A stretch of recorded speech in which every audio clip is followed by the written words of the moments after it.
Market పడిపోతున్నప్పుడు కొనటం, పెరుగుతున్నప్పుడు అమ్మటమే లాభసాటి స్టాక్ మార్కెట్ ఇన్వెస్టర్ చేసే పని. ఇదే సూత్రం రియల్ ఎస్టేట్కు వర్తిస్తుంది. ప్రతికూల సమయంలో కొనుగోలు చేస్తే రేటు కలిసి వస్తుంది.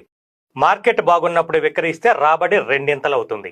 సాధారణ ఇంటి స్థలం లేదా ఇల్లు కొనే స్థాయి నుంచి ఇన్వెస్టర్గా ఎదగాలంటే చేయాల్సిందిదే.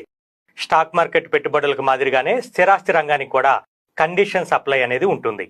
ప్రాంతం ఎంపిక మొదలు ఆర్థిక పరిస్థితి, ప్రాంతం అభివృద్ధి అవకాశాలు, ప్రాజెక్టులోని వసతుల వరకు అన్నింటినీ పరిగణలోకి తీసుకొని కొనుగోలు చేయాలి.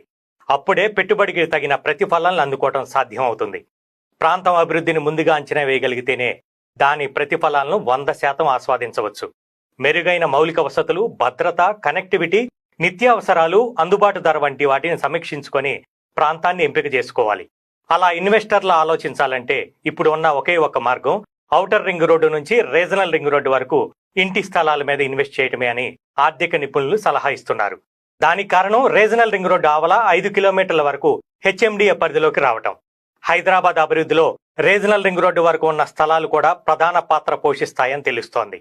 ఇప్పుడు మార్కెట్ కాస్త నిదానంగానే ఉంది కాబట్టి ఇప్పుడు ఇంటి స్థలాలపై ఇన్వెస్ట్ చేస్తే అద్భుతమైన ఇన్వెస్టర్గా మారే అవకాశాలు